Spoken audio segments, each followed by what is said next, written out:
మాట్లాడితే లక్షల కోట్ల నష్టం జరిగింది అంటాడు. అసలు బీఆర్ఎస్ హయాంలో 1,00,000 కోట్లే కాలే ప్రాజెక్ట్ మీద ఖర్చు.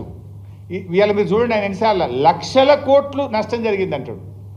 అయినా అసలు కాళేశ్వరం అంటే 3 బ్యారేజీలు, 16 రిజర్వాయర్లు, 19 సబ్స్టేషన్లు, 21 పంప్ హౌజులు, 98 కిలోమీటర్ల గ్రావిటీ కెనాల్, 203 కిలోమీటర్ల టనెల్స్, 1530 కిలోమీటర్ల గ్రావిటీ కెనాల్స్, 98 కిలోమీటర్ల ప్రెషర్ మెయిన్.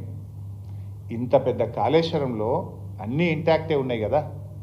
ఇవాళ కూడా యాసంగి పంటకు ఇవాళ కూడా కొండ పోచమ్మ నుంచి కింద పంట పండుతుంది, మల్లన్న సాగర్ కింద పంట పండుతుంది, రంగనాయక సాగర్ కింద పంట పండుతుంది, అన్నపూర్ణ కింద కూడా ఈ యాసంగిలో పంట పండిందా లేదా? కాళేశ్వరం వృధా అని మాట్లాడుతాను. కాళేశ్వరంకు దెర్ ఆర్ 3 సోర్సెస్.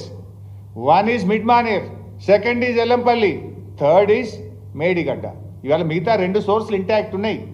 ఇవాళ మేము కట్టిన మేడిగడ్డ నుంచే రేవంత్ రెడ్డి గారు 15 టీఎంసీలు హైదరాబాద్ మంచినీళ్ళు తెస్తా, 5 టీఎంసీలు మూసి శుభ్రం చేయడానికి తెస్తా అని మాట్లాడుతుండ్రు. మరి మేడిగడ్డ కాళేశ్వరంలో భాగం కాదా? మల్లన్న సాగర్ కాళేశ్వరంలో భాగం కాదా?